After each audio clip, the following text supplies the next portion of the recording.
자, 오늘은 이 족보 이야기를 학문적으로 아주 단단하게 하려고 제가 마음을 먹었습니다. 왜냐하면 족보는 굉장히 예민한 문제예요. 그리고 많은 분들이 족보에 대해서 관심을 가지고 있고 이 강의의 내용이 그 지식과 충돌할 수도 있기 때문에 제가 가급적이면 오늘은 철저하게 근거를 가지고 족보에 대한 확인된 사실만을 말씀드리려고 합니다. 그래서 오늘 강의는 굉장히 주의 깊게 들으셔야 돼요. 고려시대까지는 성씨와 본관이 결합해서 기능했다, 뭐 이런 이야기였는데 한 가지 주의할 게 있습니다. 고려시대에 지배층만 성씨가 있었고 피지배층은 성씨가 없었다 그랬잖아요. 그러면 성씨가 없는 피지배층은 본관이 없었을까요? 아닙니다. 있었어요. 그러니까 어떤 사람들은 본관만 있고 성씨가 없는 사람들이 있었던 거죠. 그러니까 고려시대의 일반 평민은 나는 본관은 어디인데 성씨는 없어요, 이렇게 이야기할 수 있는 사람들이 있었던 거예요. 이 본관제에 대해서는 나중에 따로 한번 설명을 드리도록 하겠습니다. 고려시대를 이해할 때 가장 중요한 것이 본관제예요. 고려는 본관제로 유지된 사회다, 이렇게 이야기해도 틀리지 않을 만큼 본관제는 고려를 이해하는 데 중요한 키워드입니다. 자, 그런데 이 본관제의 핵심은 뭐냐면 본관과 실제 거주지가 일치해야 된다고 하는 점입니다. 다시 얘기해서 고려시대 사람이 내가 본관이 어딥니다 그러면 그림이 그려지는 거예요. 저 사람은 거기서 태어나서 거기서 자라고 거기서 죽을 사람이구나. 본관지와 거주지의 일치, 지금으로서는 상상도 할 수 없는 일이지만 본관제가 처음 만들어진 고려에서는 너무나도 당연한 일입니다. 그런데 고려 후기부터 점점 이 틀이 깨지기 시작해요. 1차적으로는 전쟁 때문에 그렇습니다. 몽골과 전쟁을 하면서 사람들이 피난을 가게 되잖아요. 그러면 어쩔 수 없이 자기 본관지를 떠나서 다른 곳에서 살게 되는 일이 생깁니다. 또 한 가지는 살기가 어려워서 본관지를 무작정 떠나는 사람들이 생겨요. 이런 걸 유망, 떠돌이라고 하는데 이것 때문에 본관지를 이탈하는 사람도 많이 생기게 됩니다. 본관지와 거주지가 일치하지 않게 되는 상황, 이것이 조선 초에 뭔가를 정리해야 되는 숙제처럼 남게 돼요. 조선 왕조는 이 문제를 지방제도를 정비해서 해결해 나가는 방법을 찾는데, 자, 그러다 보니까 본관지와 일치할 때 그다지 중요하지 않았던 성씨 문제를 정리해야 할 필요가 생기게 됩니다. 그 전까지는 어느 성씨는 어디에 살고 있어라는 걸 다 알고 있으니까 이걸 따로 정리하지 않아도 됐지만 그 성씨를 가진 사람이 뿔뿔이 다른 곳에 흩어져서 살게 되었을 때는 이제는 지역이 아니라 성씨를 중심으로 해서 이걸 정리해야 될 필요가 생겼다는 거죠. 그래서 세종실록 지리지라고 하는 책을 만들 때부터 각 지역의 성씨를 정리합니다. 이걸 토성이라고 하는 이름으로 기록을 하게 되는데요. 지리지니까 지역별로 항목이 정해지죠. 어떤 지역 했을 때 그 지역에 여러 가지 지리 정보가 나오게 되는데 그 정보 가운데 하나가 성씨였어요. 그 지방의 성씨는 이런 게 있다라고 하는 것을 쭉 나열을 해 놓은 겁니다. 세종실록 지리지의 이 성씨에 대해서는 지금은 돌아가셨습니다만 이수건 선생이 다 정리를 해 놓으셨어요. 정말 인터넷, 컴퓨터 자료, 검색 기능 이런 거 전혀 없을 때 세종실록 지리지를 다 읽어가면서 일일이 각 성씨가 어디에 있고 어디에는 어떤 성씨가 있고 다 정리하고 이 숫자를 세고 정말 고맙게도 그 성과를 우리가 잘 활용할 수가 있게 된 거죠. 그 연구에 따르면 15세기 세종실록 지리지가 만들어질 당시에 성씨가 기재되어 있는 군현 수가 모두 544개고 군현보다 하위에 향, 소, 부곡, 진, 역, 장처 이런 곳이 모두 231개, 더해서 775개의 본관 지역이 있었고, 성씨는 약 250개 정도가 있어서 775개 지역과 250개의 성이 서로 조합을 했을 때 4,477개의 본관이 있었다라는 사실이 정리가 됩니다. 이 숫자를 밝히려고 얼마나 힘들었을지 정말 고개가 숙여지는데요. 지금은 어떻게 되죠? 지금 인구 통계에 따르면 대한민국의 성씨는 대략 한 290개 정도, 본관은 4,200개 정도가 있다고 되어 있습니다. 그러니까 세종실록 지리지에 비해서 성씨는 한 40개 정도가 늘었고 본관은 277개 정도가 줄어든 거죠. 자, 성씨와 본관에 부침이 있었다. 새로 생기기도 하고 없어지기도 했다라고 할 수 있는데, 세종실록 지리지 한번 예로 들어보겠습니다. 전라도 전주의 사례인데요. 전라도 전주를 찾아보면 토성이라고 해서 전라도 전주에 토착되어 있는 성씨가 모두 9개로 나옵니다. 전주 이씨, 전주 최씨, 전주 유씨, 전주 박씨, 전주 전씨, 전주 유씨, 전주 한씨, 전주 백씨, 이렇게 모두 9개예요. 이래서 전국 9년에 모든 지역에 성씨를 이렇게 기록을 해 놓은 거예요. 이걸 다 찾아가지고 775개 구년에 성씨가 있고 성씨는 250개 정도고, 그래서 본관은 4,477개였다. 그런데 조선시대 들어가서 이제 후손들이 자기들의 조상들에 대한 기록을 이런 식으로 남기는 거예요. 성씨도 정리하고, 그러면서 자기들의 이 본관지를 바꾸는 일이 생깁니다. 우리 조상들 본관이 본래는 A였는데 그 A라는 지역이 뭔가 좀 떳떳하지 않고 남들보다 못하다고 생각하는 사람들이 이걸 B로 바꾸는 겁니다. 자, 어떤 경우에 그런 일이 생기냐면, 본관이 향, 소, 부곡 같은 경우에, 고려시대의 향소, 부곡은 일반 주부 군현보다 한 등급 아래의 지방 단위였거든요.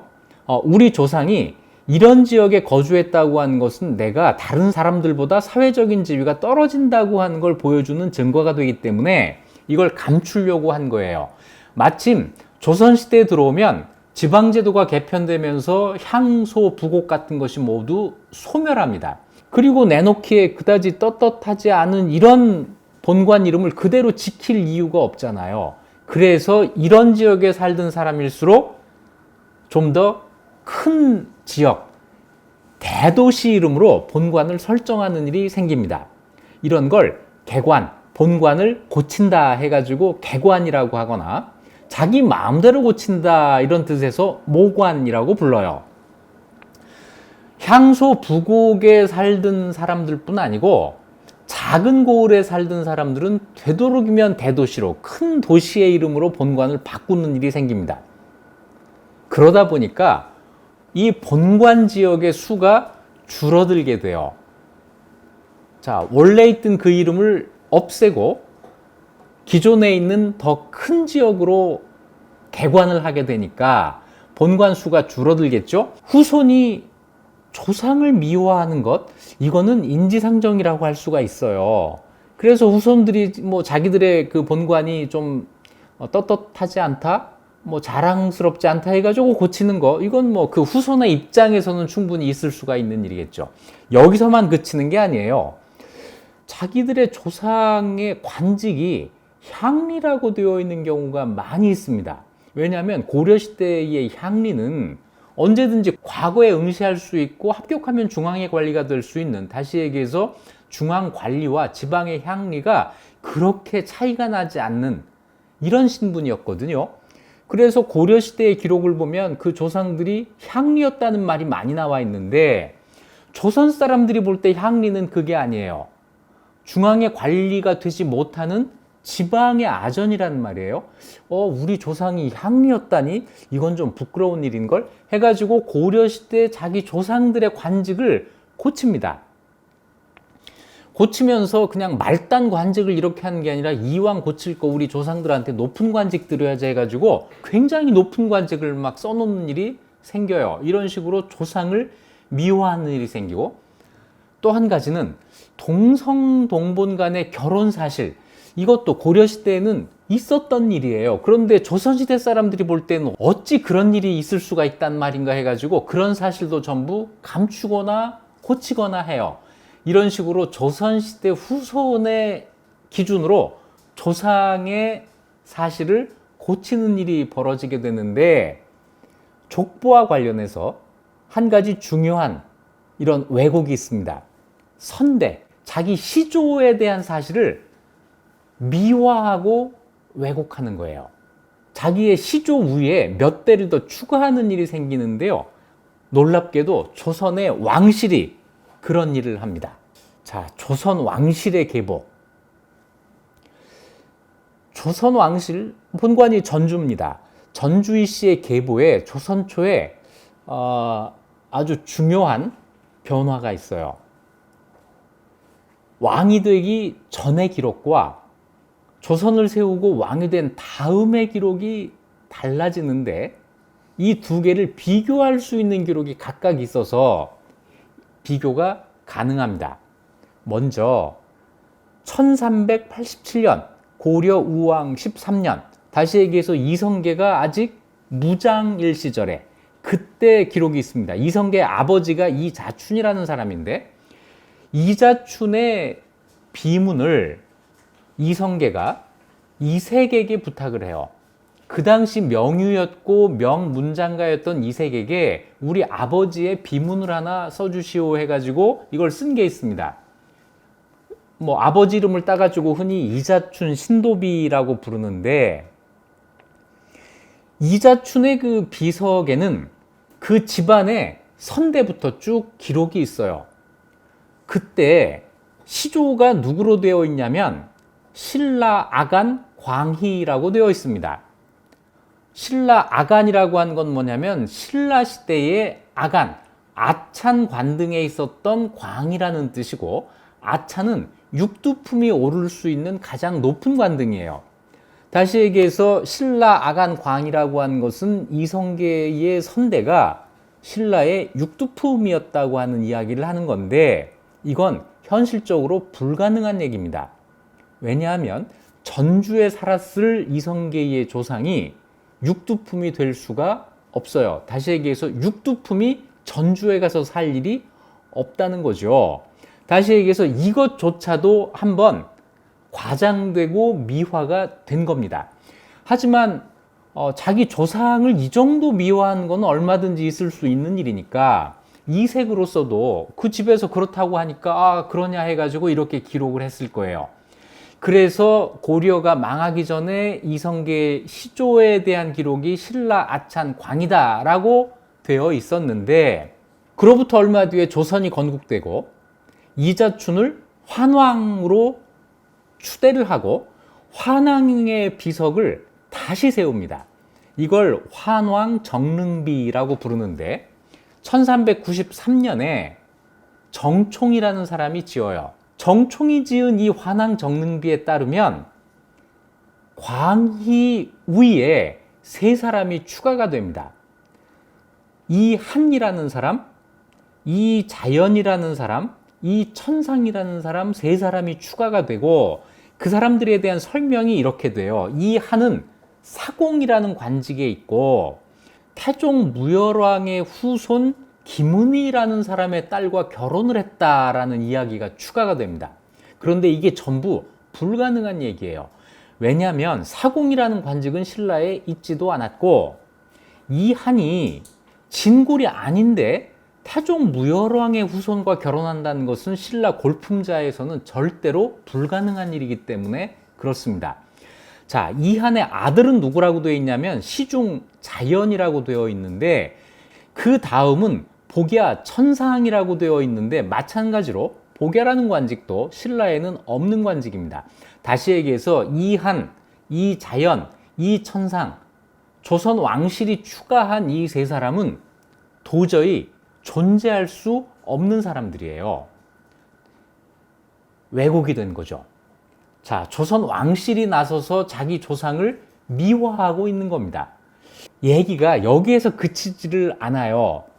조선 왕실의 입장에서 보면은 조선을 건국한 다음에 시조 위에 3대를 더 추가해서 이것을 조선 왕실의 공식적인 계보로 발표를 했습니다. 그런데 고려 말에 이색이 쓴 이자춘 신도비가 있잖아요. 이걸 어떻게 해야 되죠? 아마 이게 걸렸던 것 같아요. 그래서 태종 7년에 어떤 일을 하냐면 이색이 지은 정릉 신도비문, 이게 이자춘 신도비인데 이걸 거두어들이라는 명령을 내립니다. 이걸 회수하려고 한 거죠. 아마 그랬던 걸로 보여요. 왕실 아니라 다른 사람들도 다 그런 유혹을 느꼈겠죠. 그리고 할 수 있는 사람들은 그렇게 미화를 해 나갔을 겁니다. 그 결과가 족보에 나타나게 되는 거거든요. 족보라고 하는 것은 본질적으로 개인의 기록입니다. 국가에서 검증하거나 이런 기록이 아니에요. 그렇기 때문에 후손의 입장에서는 가능하면 자기 조상을 미화하면서 피할 거 피하고 알릴 것만 알리면서 자, PR을 하면서 만들 가능성이 처음부터 있는 문서인 거죠. 자, 이런 문서가 15세기에 만들어지기 시작합니다. 안동권 시 성화보 1476년에 만들어진 이것이 우리나라의 최초의 족보이다. 좀 더 엄밀하게 이야기하면 지금 남아있는 것 중에 최초의 것이다 예요.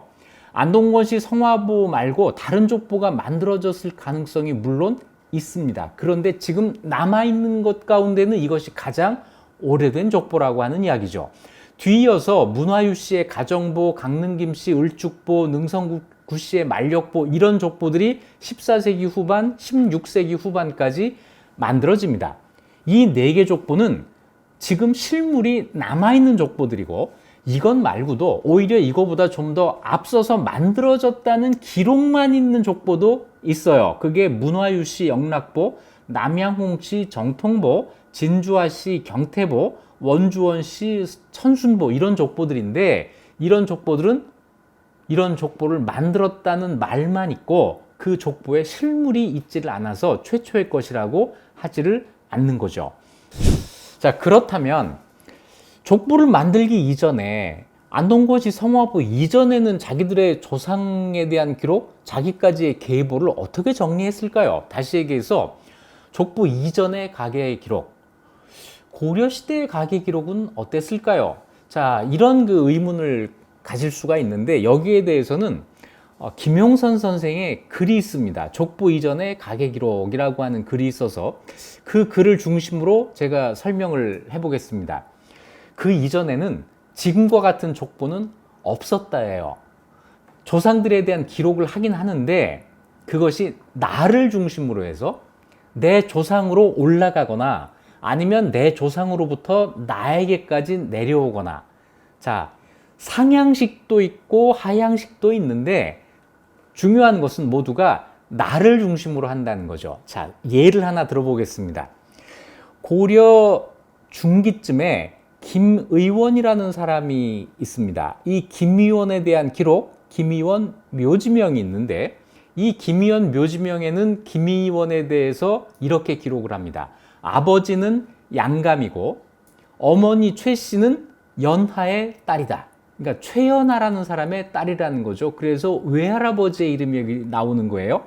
자, 김의원을 중심으로 해서 아버지, 할아버지, 증조할아버지, 고조할아버지 이렇게 올라가는 방식으로 상향식으로 자기 조상들에 대한 기록을 남기고 있죠.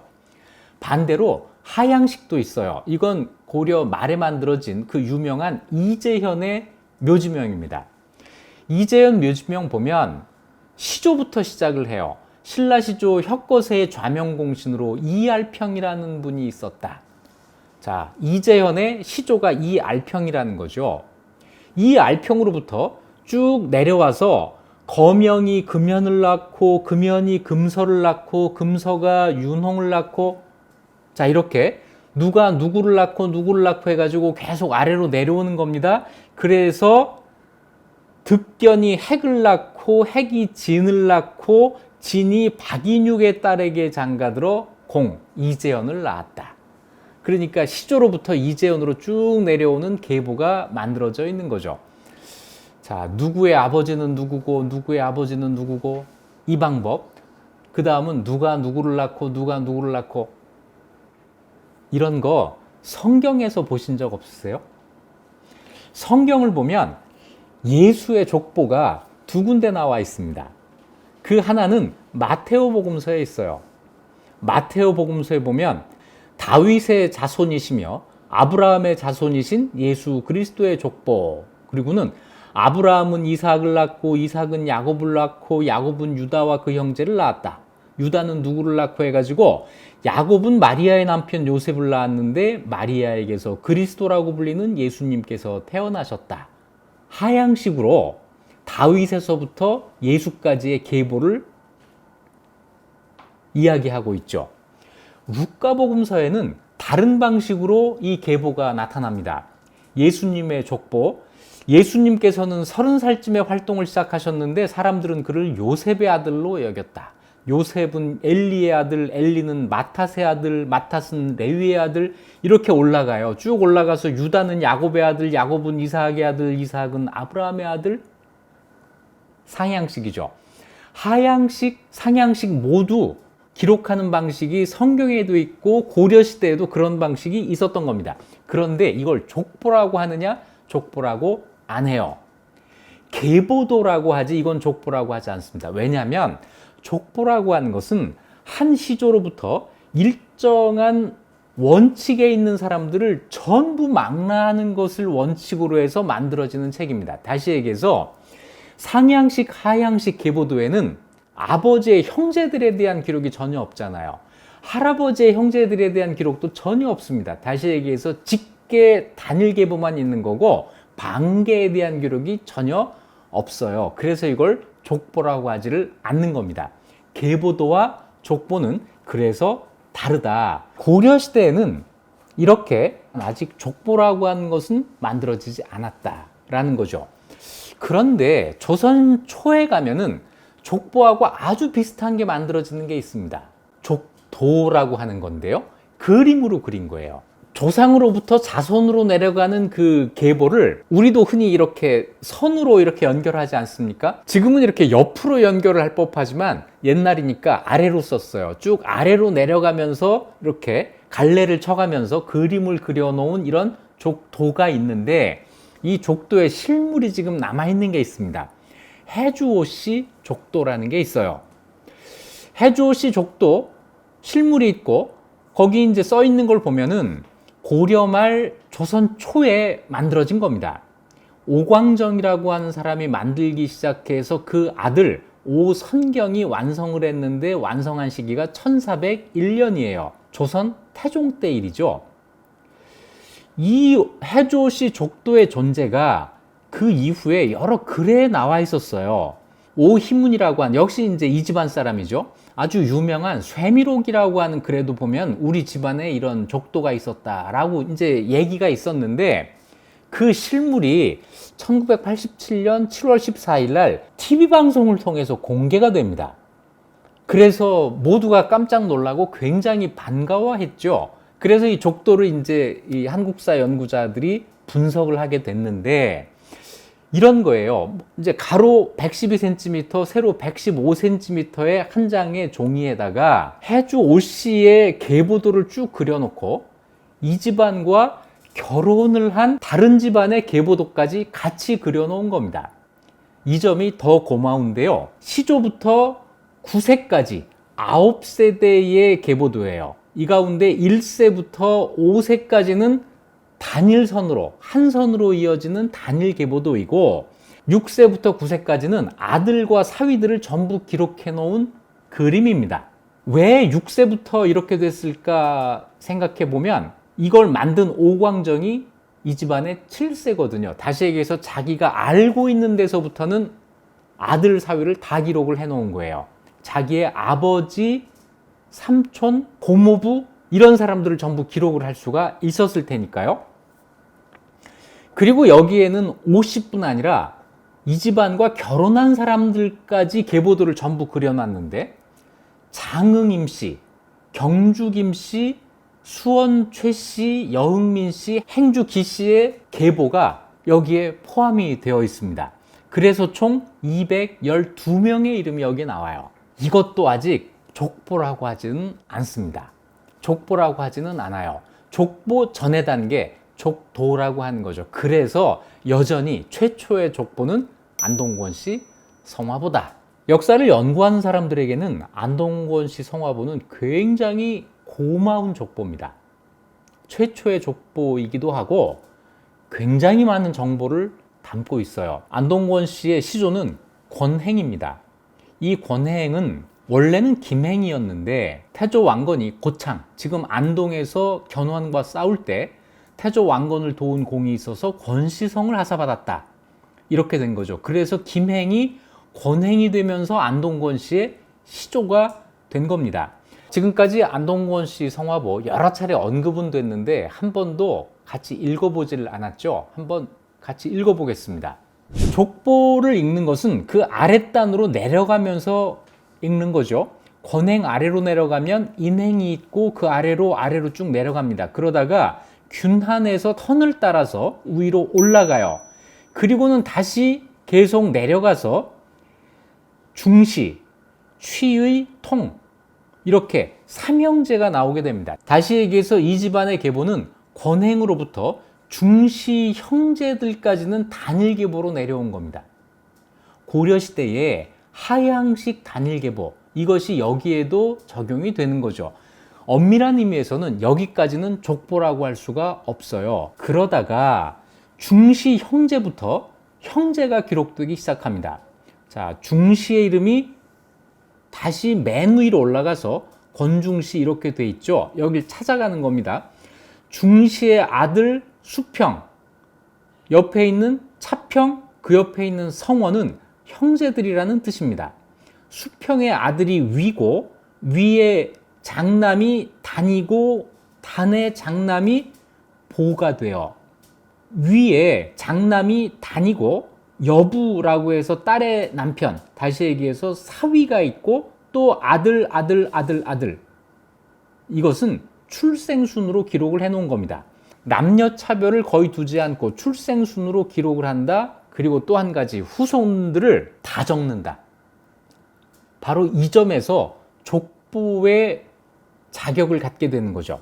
딸을 적을 뿐 아니라 그 딸의 자손들, 다시 얘기해서 외손자, 외손녀, 사위까지 전부 기록을 하게 됩니다.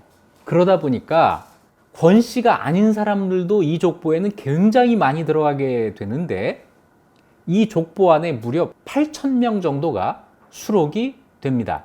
족보를 좀 더 읽어보겠습니다. 다음 페이지를 보면 수평의 동생이었던 수홍의 자손들이 전부 기록이 됩니다. 그 옆으로 가볼까요? 아까 맨 끝단에 있었던 권보로부터 시작을 하게 되는데 그 권보를 이 계보에서 찾기가 어려울 것 같으니까 그 위에다가 권중시 수평 위 단이라고 하는 이 계보를 그려줬습니다. 자, 권단의 큰아들 권보가 있고 권보의 큰아들이 권준이고 큰딸의 남편 큰 사위가 안유충이라는 사람이고 둘째 아들이 종정이라고 하는 축발 그랬으니까 스님이 됐다는 이야기고 둘째 딸의 남편, 그러니까 둘째 사위가 그 유명한 이재현이고 이런 식으로 아들과 사위의 이름이 나오게 되는 거죠. 중요한 건 그 옆에 안유충이라고 하는 권보의 사위예요. 안유충의 아들은 국상입니다. 다시 얘기해서 안국상, 안씨의 계보가 이때부터 이어지게 되는 거죠. 안유충의 사위는 김주경이라는 사람입니다. 다시 얘기해서 권씨도 아니고 안씨도 아닌 김씨가 여기에 또 들어가게 되는 거예요. 이런 식으로 한 번이라도 이 집안과 혼인을 한, 결혼을 한 사실이 있으면 그 집안의 족보가 안동 권씨의 족보에 들어가게 되는 거죠. 이 15세기에 만들어진 최초의 족보가 이렇게 풍부한 내용을 담고 있다는 것인데 이런 족보는요, 위조하기가 굉장히 어렵습니다. 왜냐하면 크로스 체크가 되기 때문에 그래요. 예를 들어서 안동 권씨 집안에 이재현이라는 사위가 있어서 권씨 족보에 들어갔고 이재현의 후손들은 이 족보에 전부 들어가 있단 말이에요. 그러면 안동 권씨 족보와 이재현의 경주 이씨 족보가 일치해야 됩니다. 이것이 크로스 체크가 돼요.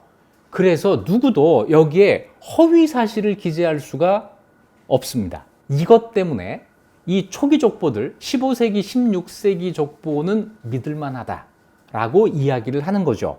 물론 다 믿는 건 아니고 선대에 대한 기록이 다소 미화된 것은 어쩔 수 없이 들어가 있어요. 이거는 따로 확인을 해야 되지만 적어도 족보를 위조하지는 못한다. 또 한 가지, 이것이 위조되지 않았다고 믿는 근거가 하나 더 있습니다. 뭐냐면 이때만 해도 족보를 만드는 사람들이 그 족보를 만드는 목적이 분명했어요. 자기 조상이 누군지를 모르는 상황, 또 조상이 같은데 후손들이 서로 몰라보는 상황, 이 상황을 벗어나기 위해서 족보가 필요하다. 다시 얘기해서 뭔가를 과장하거나 미화할 목적이 아니라 사실을 분명히 확인하고 그걸 기록하기 위해서 족보를 만들었기 때문에 만들 때부터 이 족보는 정확성을 기했던 거죠. 15세기, 16세기 족보는 그래서 믿을만하다라고 이야기를 하는 거예요. 그런데 지금 우리가 많이 가지고 있는 족보는 15세기, 16세기 족보가 아닙니다. 17세기 이후에 만들어진 족보를 우리가 많이 가지고 있는데요. 17세기라면 시기적으로 어떤 때냐면 임진왜란을 거치고 병자호란을 거치고 조선 사회의 질서가 전반적으로 무너진 것이 다시 회복되는 이런 시대예요. 이때는 모든 집안에서 경쟁적으로 족보를 제작합니다. 명문가는 명문가대로 자기 집안의 명성을 지키기 위해서 족보를 만들었고, 신흥 가문들은 과거에 한미했던 조상들을 은폐하고 가문의 격을 높이기 위해서 족보를 위조하거나 새로 만들거나 하는 일이 벌어집니다. 이러면서 우리가 알고 있는 수많은 족보들이 생기게 되는 거죠. 그것과 동시에 족보를 만들기 쉬운 상태, 조건이 또 생겨요. 그게 뭐냐면 족보가 이제 아들과 딸을 모두 기록하는 이런 족보가 아니라 아들을 중심으로 만드는 족보, 이렇게 바뀝니다. 부계, 아버지 계열의 친손, 이런 족보는 뭐가 안 되는 거죠? 네, 다른 족보와 크로스 체크가 안 됩니다. 이 집안의 족보만 그냥 만들어지는 거고 다른 집안 족보하고는 전혀 연결되지를 않아요. 만들기도 쉽고 위조하기도 쉽게 되는 거죠. 어떤 연구에서 족보의 맨 앞에 있는 서문이 있어요. 이 서문을 전부 모읍니다.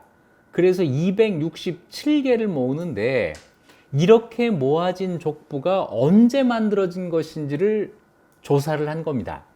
267개 족보를 대상으로 간행 시기를 조사를 했더니 이런 결과가 나옵니다.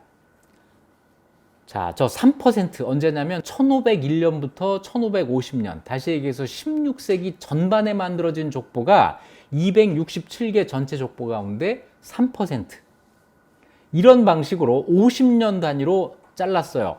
16세기 전반에 만들어진 족보가 3%, 16세기 후반이 3%, 17세기 전반이 11%, 17세기 후반이 14%, 18세기 전반이 17%, 18세기 후반이 13%, 19세기 전반 17%, 19세기 후반 22%. 이걸 놓고 보면 족보의 거의 대부분이 90% 이상이 17세기 이후에 만들어진 족보다라는 거죠. 그런데 실은 여기서 끝나지 않습니다. 20세기 들어서도 1900년대 일제 시기까지도 족보는 계속 만들어졌습니다. 놀랍게도 1920년대 식민지 조선에서 가장 많이 출판된 책이 뭐냐라고 했을 때 그게 바로 족보였다는 거예요. 그만큼 족보는 아주 늦게까지 많이 만들어집니다. 조선 후기에 만들어진 이 족보들, 어떤 문제가 있을까요? 위조, 조상에 대한 미화, 이런 것들이 많이 생긴다는 건데, 그 가운데 하나가 뭐냐면 자기 시조가 중국에서 왔다고 주장하는 족보들이 만들어진다는 거예요. 이걸 중국에서 동쪽으로 왔다라는 이런 뜻에서 시조 동래설이라고 하는 건데, 우리나라 족보 가운데 중국에서 왔다고 하는 내용이 실린 족보가 상상외로 많아요. 그래서 마치 이거 전부 다 사실로 인정을 하면 우리가 중국 사람이야? 이런 생각을 할 정도예요. 그런데 이걸 바탕으로 해서 우리가 단일 민족이 아니라고 주장하는 근거로 삼는 사람들이 있어요. 이건 좀 어처구니 없는 주장입니다. 이런 이야기는 민족에 대한 아주 초보적인 이해도 못하는 사람들, 또 족보에 대해서 전혀 이해하지 못하는 사람들이 하는 이야기죠. 우리 한국 사람 가운데 중국 사람이 많이 섞여 있다는 이런 이야기를 하는 거예요. 어림없는 얘기입니다. 물론 정말로 중국에서 온 가문이 있을 수도 있습니다. 하지만 중국에서 왔다고 주장하는 가문을 전부 인정해주면 그런 문제가 생겨요. 그리고 생각해 보면은요, 오히려 중국에서 왔다고 주장하는 그런 족보일수록 조선 후기에 새로 만들어졌을 가능성이 높아요. 이런 이유에서입니다. 조선 전기부터 계속 족보를 만들어 왔던 가문에서는 조선 후기에도 계속 그걸 보완하는 식으로만 족보를 간행을 해요. 그런데 조선 전기에 만든 족보가 없는 집안일 경우에는 자기들 시조부터 자기들까지 오는 그 긴 시간 동안을 어떻게 채울까 하는 이런 문제를 안게 되죠. 특히 이 시조에 대한 지식이 분명하지 않을 때, 그렇다고 해서 남들도 다 아는 옛날에 저명한 사람을 시조로 하게 되면 그 집안과 충돌이 생길 거 아니겠어요? 그때 중국 사람을 시조로 하는 방법이 동원될 수가 있죠. 중국에 아주 유명한 사람, 우리 시조야.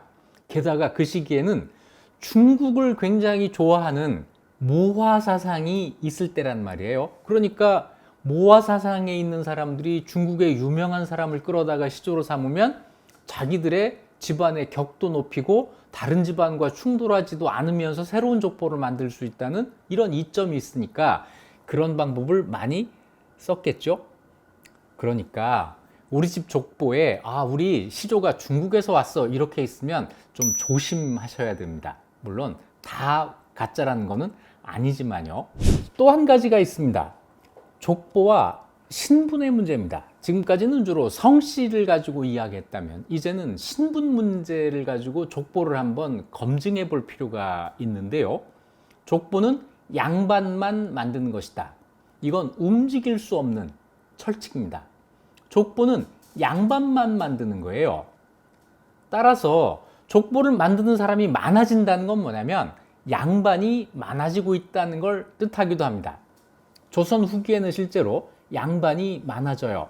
사람들이 왜 양반이 되려고 했을까? 높은 신분이니까 좋아서 뭐 이런 기분상의 그런 것도 있겠지만 아주 현실적인 이유가 있습니다. 뭐냐면 양반이 되면 군대를 안 가요. 고려도 안 그랬는데 조선은 정말 이상하지만 양반이 군대를 안 갔어요.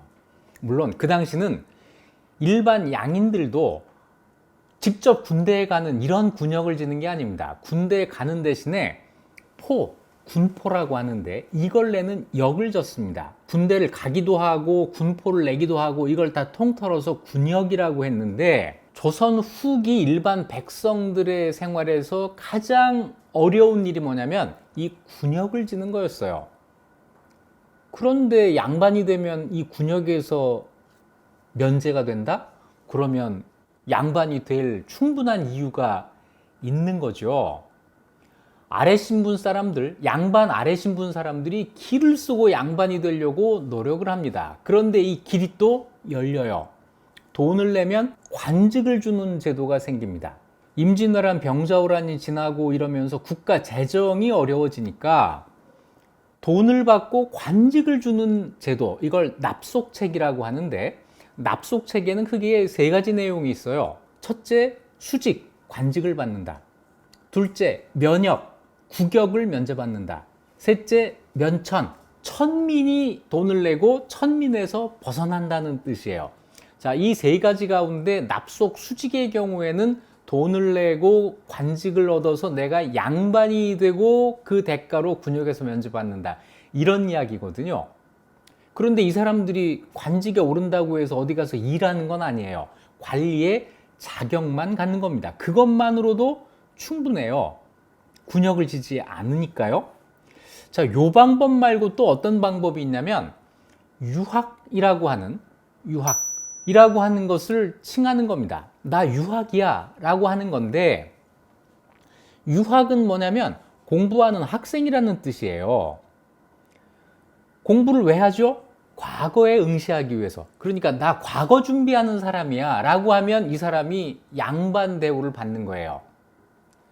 다시 얘기해서 양반되기 어려운 만큼 나 공부하는 사람이야 라고 말하기도 어려운 건데, 자기 마음대로 나 유학이야 라고 하기 때문에 모칭 유학이라고 하는 거예요. 그래서 살아있을 때는 유학으로 계속 있다가 유학이 죽게 되면 이 사람을 뭐라고 부르느냐면 학생이라고 부릅니다.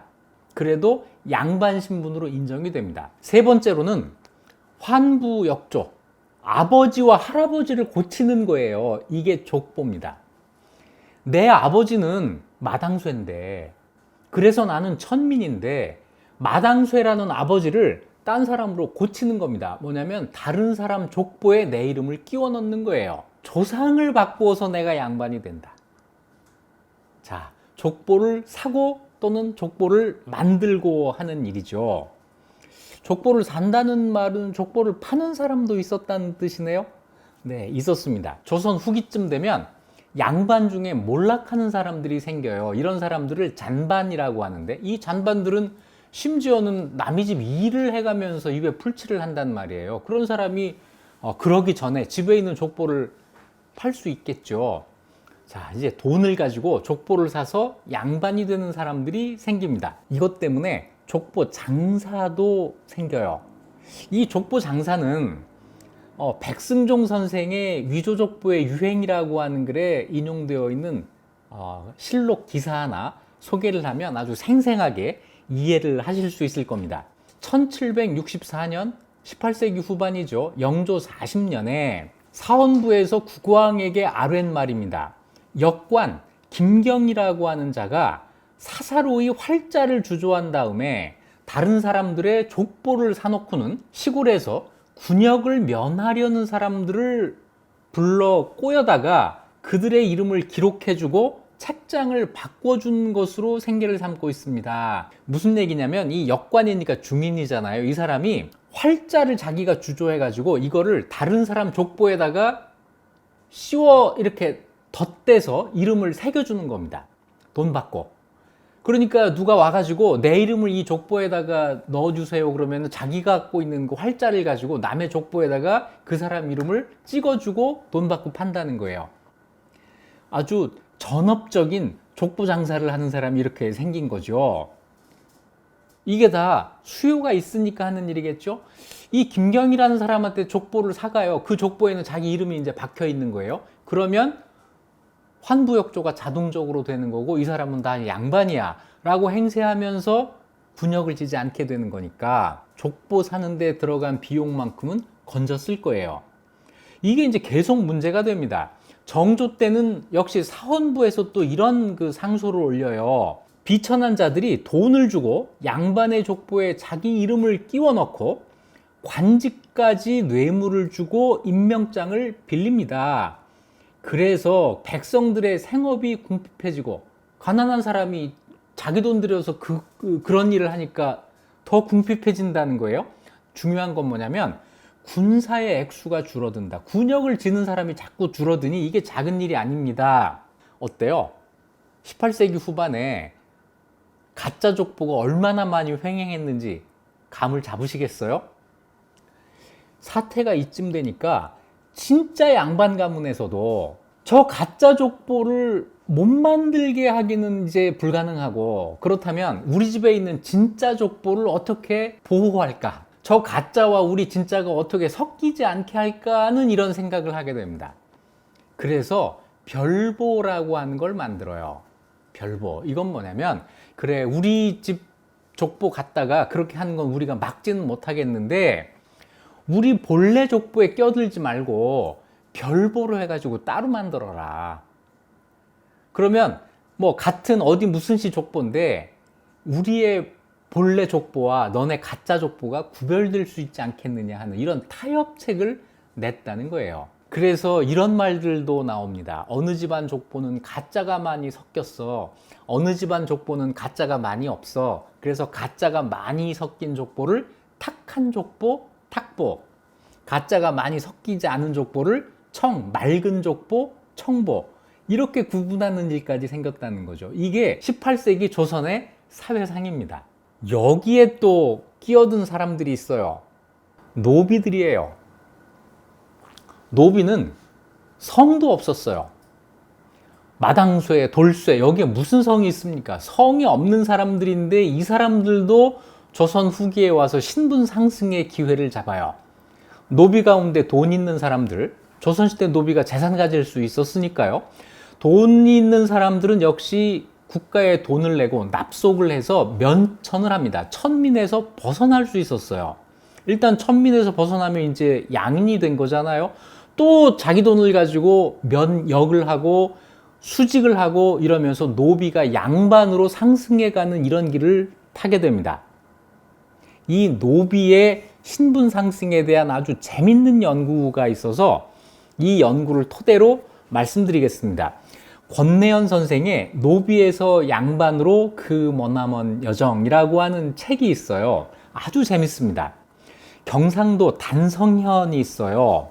여기가 지금 산청군 단성면인데 이 지역에 호적 대장이 지금 남아 있습니다. 1606년부터 1888년까지 무려 거의 300년 동안의 호적 대장이 남아 있어요.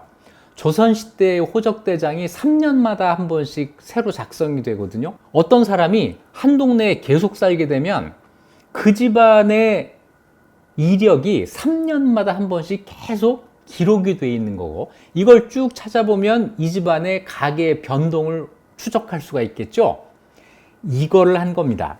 자, 호적 대장에는 뭐가 있느냐면 주호라고 해가지고, 주호라고 해서 그 집 주인의 이름, 뭐 호주가 되겠죠. 호주의 이름이 있고 그 사람의 나이가 있고 그 사람의 본관이 있고 그 사람의 직역이 있어요. 이 직역이 뭐냐면 그 사람의 신분을 나타내는 겁니다. 거기에 관직이 있으면 아, 양반이군. 군인이라고 돼 있으면 아, 군역을 지는 일반 상민이군. 뭐 이런 식으로 신분을 알 수가 있고, 이 사람의 사조 뭐냐면 아버지, 할아버지, 증조 할아버지, 그리고 외할아버지, 요 네 사람의 이름과 각각의 직역, 신분이 또 기록이 돼 있고, 부인이 누구인지 부인의 사조, 부인의 아버지, 할아버지, 증조 할아버지, 외할아버지, 그리고 마지막에 자녀, 이렇게 기록이 되어 있는 아주 굉장히 충실한 자료입니다. 조선은 모든 집들에 대해서 3년마다 한 번씩 이런 기록을 작성을 했어요. 자, 이걸 가지고 연구를 하는데 실물 사진은 이렇습니다. 보기가 굉장히 힘들죠. 아마 이거 연구하려고 눈이 좀 아팠을 거예요. 여기에서 수봉이라고 한 노비를 찾아냅니다.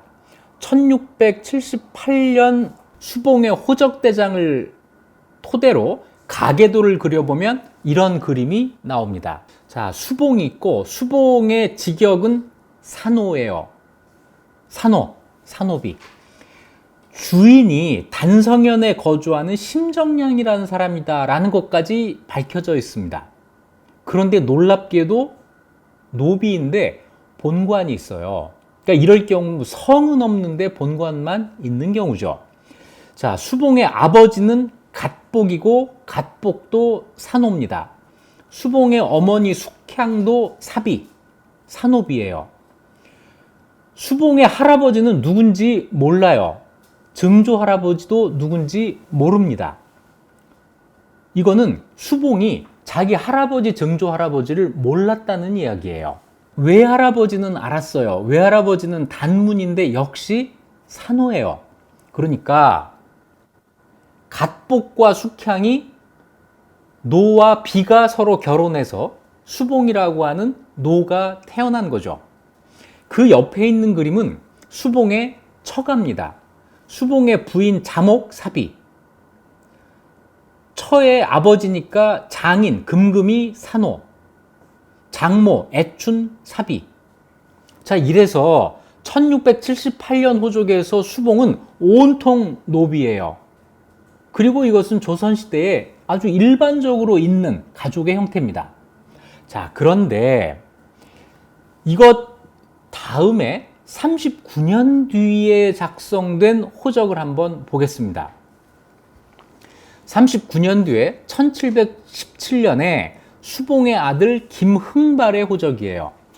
김흥발의 호적을 보면 아버지 수봉이 산호가 아니라 납속 통정대부라고 되어 있습니다. 납속을 통해서 통정대부라고 하는 관직을 받았다는 거예요. 그러니까 이 39년 사이에 수봉은 납속을 통해서 면천을 하고 수직까지 한 거죠. 돈이 굉장히 많았던 거예요. 신분 상승이 됐어요. 수봉이 산호에서 통정대부 관직을 갖는 사람으로 수직 상승을 했어요. 그러면서 수봉의 아들 김흥발은 뭘로 되어 있냐면 어영청 보인, 이건 뭐냐면 군인이라는 뜻입니다. 평민이 됐어요. 그러면서 수봉의 아버지 갓복은 어련으로 이름을 고치고 산호라고 하는 요 기록이 삭제가 됩니다. 그러니까 수봉의 아버지가 산호라고 하는 사실을 이제 지운 거죠. 그리고 몰랐다던 수봉의 할아버지의 이름이 밝혀져요. 그리고 1717년 김흥발 호적에서 중요한 사실이 하나가 있습니다. 흥발이 김씨성을 쓰기 시작했잖아요. 성씨를 사용합니다. 흥발이 김씨를 쓰게 되면은 수봉도 김수봉이 되고 어련도 김어련이 되고 조상들도 전부 김씨성을 쓰게 되는 거죠. 이러면서 원래 있던 김해라는 본관에 김씨가 붙게 되면서 김해 김씨 가문 하나가 탄생하는 거예요. 이런 변화는 정상적인 게 아니죠. 뭔가 감추고 뭔가 드러내고 이러면서 새로운 신분이 만들어진 겁니다. 조금 더 뒤로 가볼까요? 그 3년 뒤입니다. 1720년, 이번에는 김수봉의 사위 박근용이라고 하는 사람의 호적입니다. 박근용은 산호예요. 자, 그리고 수봉의 딸 이월이도 삽입니다. 수봉은 자신과 아들까지는 관직을 얻었지만 부인, 딸, 사위는 아직 전부 노비 신분에서 벗어나지 못한 상태가 되어 있죠. 그런데 이로부터 30년 뒤에 1750년 박근용의 호적을 보겠습니다. 여기 보면 노비였던 박근용이 어영청 보인 이렇게 나와 있죠. 그 다음에 김수봉의 딸도 이월이가 아니라 김조이라고 되어 있습니다. 조이라고 한 건 뭐냐면 조선시대에 일반 평민 여성을 부르는 이름이에요. 다시 얘기해서 이 30년 동안에 사위도 양인이 됐고 딸도 양인이 된 거죠. 그러면서 그 조상들에게도 새로운 기록이 추가가 됩니다. 김수봉의 아버지 어련, 정병, 할아버지 이동, 정병. 정병은 군인이란 뜻이고 군인은 일반 평민이란 뜻이에요. 자, 그러니까 신분이 상승하면서 자기 자신뿐 아니라 자기 자식들 그리고 조상들까지도 전부 신분 세탁을 해주고 있는 거죠. 이 집안의 그 다음 대를 한번 보겠습니다. 김수봉의 손자대 1759년 김수봉의 손자 김소명의 호적입니다. 여길 보면 수봉이 통정대부라고 나와 있는데 납속이란 말이 없어졌어요.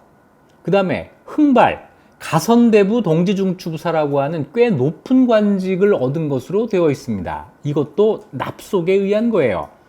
그러다가 손자 김소명은 업무라고 되어 있는데 이 업무는 뭐냐면 묵과 과거를 준비하는 사람이라는 뜻입니다. 이 묵과 과거를 준비하는 사람은 신분적으로 어떤 사람이냐면 양반의 아랫단, 다시 얘기해서 양반의 서자들이 주로 묵과를 준비하거든요. 제대로 된 양반은 아니지만 양반의 끝자락까지 올라갔다를 보여주는 그것이 업무라고 하는 요 명칭입니다. 자, 수봉은 노비에서 관직을 얻었죠. 그 아들도 관직을 얻었죠. 그 손자는 이제 양반의 끝단까지 막 올라간 거예요. 손자 때 가서 이런 성과가 있습니다. 그러다가 그 다음 손자가 돼요. 증손자가 되면 1780년 증손자 김땡오라고 하는 사람인데 여기에는 이름은 전부 없고 직역만 남아 있어요. 저 파란색 빈칸이 김수봉입니다. 김수봉의 증손자 김땡오는 유학이라고 되어 있습니다. 유학 뭐죠? 양반이란 뜻이에요. 증손자 때가 되면 양반이 된 겁니다. 그런데 쉽지가 않았어요. 현손, 그러니까 증손자의 아들 때를 보면 수봉은 대수가 올라가서 이 그림에서 나갔어요. 현손 김종옥이라고 하는 사람이 한량으로 나옵니다. 이 한량은 다시 중인이 됐다는 얘기예요. 그러니까 증손자 때 양반까지 올라갔다가 다시 중인으로 떨어졌다. 무슨 얘기냐면 양반까지 올라가서 남아있기가 쉽지 않았다는 얘기입니다. 그러니까 노비의 신분 상승이 시간이 오래 걸리면서도 쉽지 않게 오르락 내리락 하면서 조금씩 올라가는 이런 과정을 거쳤다는 거죠. 그런데 이 1825년 김수봉의 현손 김종옥의 호적을 보면 주목할 사실 하나가 있습니다. 김수봉의 손자, 증손자 전부 학생으로 기록이 되잖아요. 양반이었다는 거예요. 김종옥은 다시 내려갔지만 그 두 대는 계속 양반으로 남게 되었다. 자, 이렇게 되면 아마 김종옥과 그 후손들은 양반이 될 가능성이 더 높아졌겠죠. 자, 이러면서 200년 정도를 거치면서 김수봉 가문은 양반이 되는데 결국 성공합니다. 양반이 된 김수봉 일가는 그 다음엔 무슨 일을 했을까요? 네, 족보를 만들었을 겁니다. 그 족보가 지금 남아있을 수도 있죠. 우리가 가지고 있는 족보, 그런 족보가 아니라고 확신할 수 있나요? 노비 인구는 많을 때 전체 인구의 30%를 차지합니다. 이 30%의 사람들이 김수봉처럼 신분을 상승하기도 했지만 시간이 더 지나면 갑오개혁을 통해서 노비제가 폐지되고 전부 양인으로 상승이 됩니다. 그 이후에 이 사람들은 나름대로 족보를 만들기 위해서 노력을 했을 겁니다. 그 결과가 지금이죠. 거의 모든 사람들이 자기 족보를 가지고 있는 지금 상태가 그 결과일 것입니다. 어떻습니까? 족보를 믿을 수 있을까요? 실은 어떤 족보가 진짜고 어떤 족보가 가짜인지 판별하는 것이 불가능하고 무의미합니다. 모두가 진짜일 수 있고 모두가 가짜일 수도 있죠. 전체 족보의 10%만 진짜라고 하더라도 어떤 족보는 나머지 90%에 속하는지 가려내는 것도 사실 가능한 일이 아닙니다. 하지만 우리가 모두 족보를 가지고 있는 양반의 후손이라고 생각하는 그 자체도 그렇게 나쁘지만 않습니다. 우리 전통사회의 오랜 신분제를 폐지한 결과일 수도 있기 때문입니다. 우리가 모두 평등한 양반이야 라고 생각하는 것도 뭐 좋은 일일 수가 있겠죠. 하지만 중요한 것은 그런 생각이 역사적인 사실과 어긋난다는 점은 인정해야 된다는 것이죠. 족보와 관련해서 자기 집의 족보를 자랑하는 사람, 자랑하는 경우를 주위에서 자주 봅니다. 그럴 때 저는 이런 이야기를 해주는데요. 첫째, 우리 집 족보만 진짜라고 우기지 말아라. 우리 건 진짜고 다른 집 것은 가짜라고 고집하거나 또 어느 집은 족보가 없다고 해서 무시하는 일을 하지 말아라. 내 것도 가짜일 수 있다. 이 가능성을 언제나 열어놓고 있어야 된다는 거죠. 또 이런 경우도 있어요. 우리 조상들이 양반 동네에서 살았다. 이렇게 자랑하는 경우가 있는데 이거는 정말 하시면 안 됩니다.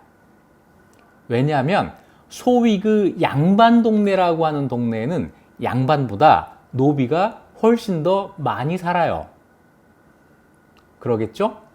세 번째, 천방지축 마골피. 아시죠? 이런 성들이 천한 성이고 이 성을 갖고 있는 사람들이 실제 양반이 아니다라고 이야기를 하는데 그럴까요? 확인은 안 되지만 그 거꾸로일 가능성이 더 큽니다.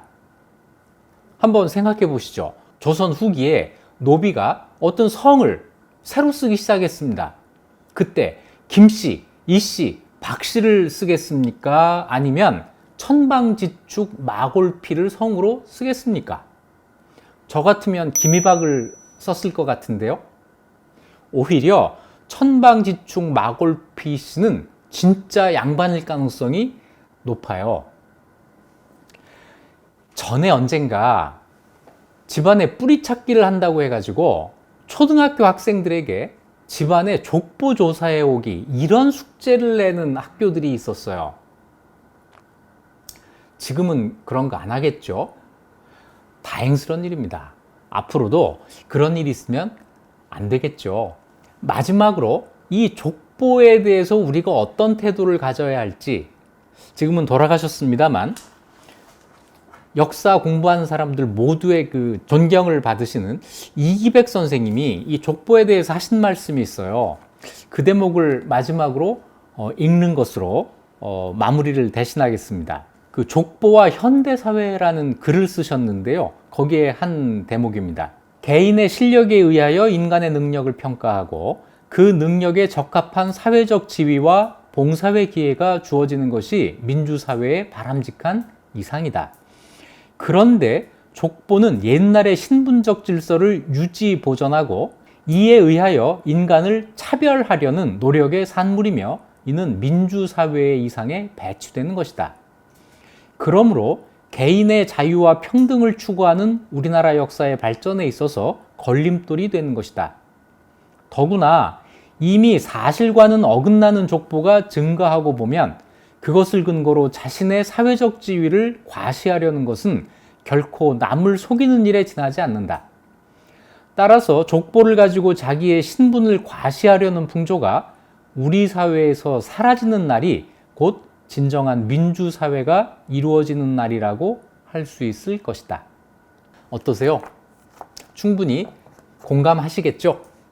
자, 앞으로는 족보를 자랑하지 말기. 우리 족보만 진짜라고 고집하지 말기. 족보가 없다고 업신여기지 말기. 꼭 실천해 주시기 바랍니다.